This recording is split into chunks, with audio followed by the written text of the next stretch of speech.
Flow through the senses, the joys of seeing. 1070, Line 5, 1, 2, 3, 4, 5.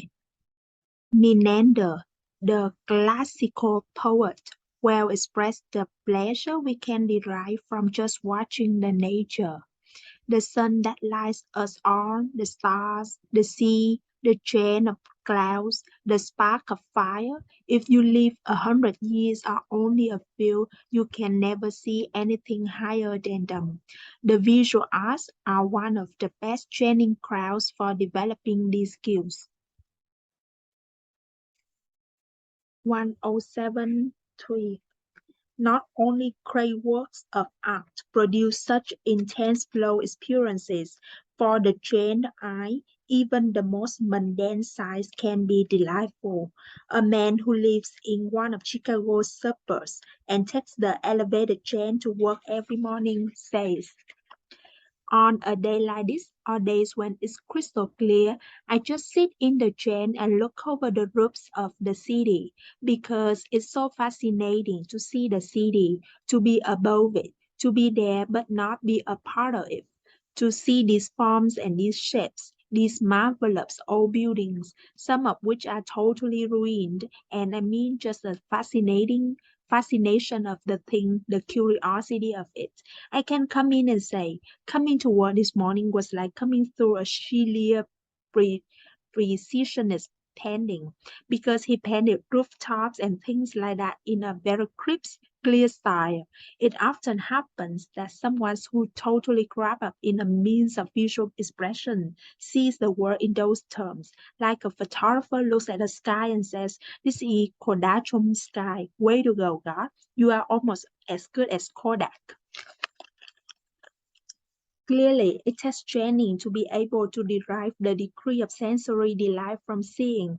One must invest quite a bit of psychic energy in looking at beautiful sights and at good art before one can recognize the Schiller-like quality of the roofscape.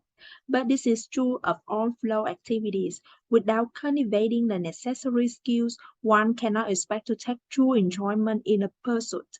Compared to several other activities, however, seeing is immediately accessible, although some artists contend that many people have thin eyes, so it is a particular pity to let it rest undeveloped. 1103. The flow of music.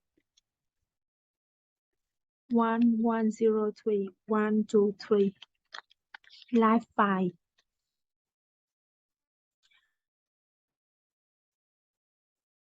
Those who make the most of the potential for enjoyment inherent in music, on the other hand, have strategies for turning the experience into flow. They begin by setting aside specific hours for listening. When the time comes, they deepen concentration by dousing the lights, by sitting in a favorite chair, or by following some other ritual that will focus attention. They plan carefully the selection to be played and formulate specific goals for the session to come. Listening to music usually starts as a sensory experience. At this stage, one responds to the qualities of sound that induce the pleasant physical reactions that are genetically wired into our nervous system. We respond to certain chords that seem to have universal appeal or to the plaintive cry of the flute, the rousing call of the trumpets.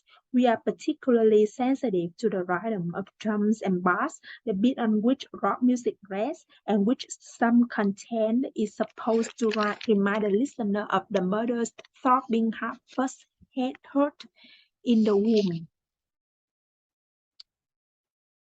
The next level of challenge music presents in the analogic mode of listening. In this stage, one develops the skill to evoke feelings and images based on the patterns of sound.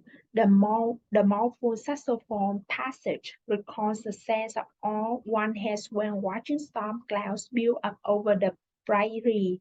The Tchaikovsky piece makes one visual a sleigh driving through a snowbound forest with its bells tinkling. Popular songs, of course, exploit the analogic mode to its fullest by cueing in the listener with lyrics that spell out what mood or what story the music is supposed to represent. 112. The choice of tasting. In our culture of first to sensitivity, in our culture, despite the recent spotlight on gourmet cuisine, many people still barely notice what they put in their mouths, thereby missing a potentially rich source enjoyment. To transform the biological necessity of feeding into a flow experience, one must begin paying attention to what one eats. It is astonishing as well as discouraging when guests swallow lovingly prepared food without any sign of having noticed its virtues. What a waste of great experience is reflected in that insensitivity. 3. But repression is not the way to virtue. When people restrain themselves out of fear, their lives are by necessity diminished. They become rigid and defensive, and their self stops growing. Only through freely chosen discipline can life be enjoyed and still kept within the bounds of reason.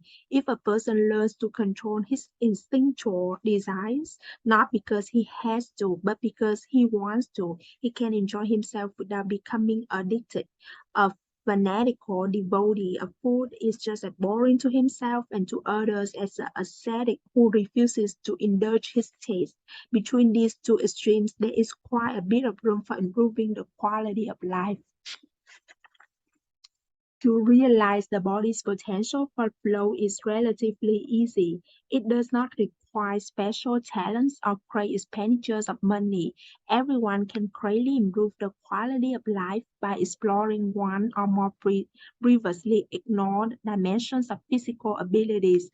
Of course, it is difficult for any one person to reach high levels of complexity in more than one physical domain.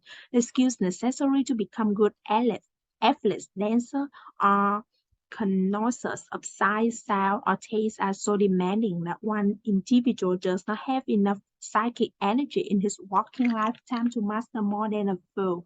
But it is certainly possible to become a dilettante in the finest sense of that word in all these areas. In other words, to develop sufficient skills so as to find delight in what the body can do. Okay, that's it.